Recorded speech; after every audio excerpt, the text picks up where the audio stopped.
Isang mapagpalang araw na naman nga sa inyo guys. So for today's video update tayo. Napagaling na nga natin yung mga South Young Bird natin at okay naman na sila. Kaso mga nagsipayat. Dalawa yung hindi nga kinaya. Isang naka-combring saka isang naka-summer. So yung naka-summering itinabi natin yung singsing at maaabol pa naman yun.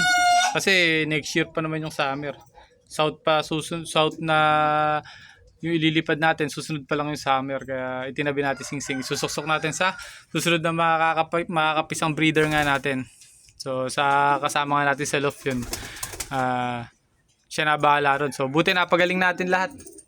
Medyo na late na ako ng pagpapagaling kasi siguro 2 days nang napansin ko na hindi nagtutunaw, pero kung isang araw pa lang napansin ko agad na hindi na nagtunaw, mahabol nga natin. So yung isa nating inilalaban, nasan ba? Hindi ko makita. Ayun sa ilalim. Ayun. So maganda na yung kondisyon. Ayan. Pinawalan nga. Ibinabaan ng nakaraan yung hagis. Pinawalan. Medyo smash. Siya nauna kaysa dun sa isa. So yung isa mukhang may niraramdaman na naman. Ito. So si pinarisa natin para magkaroon ng inspirasyon. Hen eh. Puro late umuwi eh. Parang kahirap isali to yung hen na to. Parang kahirap isali. Puro kalokohan, napakahirap pa uwiin. So napaka-late. Hindi naman mahirap, lagi siya umuwi sa araw na yun, kaso laging late. So napakadalang na maagang uwi. Ayan, titingnan natin pag lumayo-layo, San Jose pa lang naman yung susunod na tos. So titingnan natin kung pagka nasa parting bundok na or Karanglan, ganun, Santa Fe, bumilis-bilis na siya. Kaso pupunta pang Pangasinan to yung magiging hagis natin. Ayan. So update na rin ako dito sa tatlong young bird nga natin. May tatlong young bird tayong inihiwalay. Puro summer to.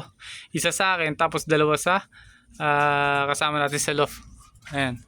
So yung update ko lang kayo, ito. Ayan, dalawang may blue bar na puti sa ulo. Ang gagandang young bird na rin. Tapos ito yung sa akin. Purong blue bar rin sa akin. So paamuin natin yan para sa ganun. Pag sinama rito, hindi masyadong nagkakawala or hindi makalusot. Makalipad kailangan mapaamu muna natin bago pawalan. So ito yung hindi natin makalipad na kalapati. So yun, nag-update lang naman ako guys dito sa mga kalapati nga natin. Effective naman yung ginawa nga natin. Puro soft diet. Pero lang dun sa dalawang nililipad nga natin, ayan. Saka nasa isa, nawala naman, ayun sa dulo. Maganda na yung kondisyon nila. So yung droppings naman, medyo buo na rin. Okay na rin. Kahit pa paano eh. Ito bukas, sampa, Sabado, araw ng Biyernes ngayon eh. Ito, araw ng Sabado, sampa ng dalawa sa BBC North. Sana naman makachamba tayo, kahit na medyo hindi natin talaga matutukan yung pagkakalapate. Busy. So yun, hanggang dito na lang guys yung video natin. Ingat kayo guys. God bless.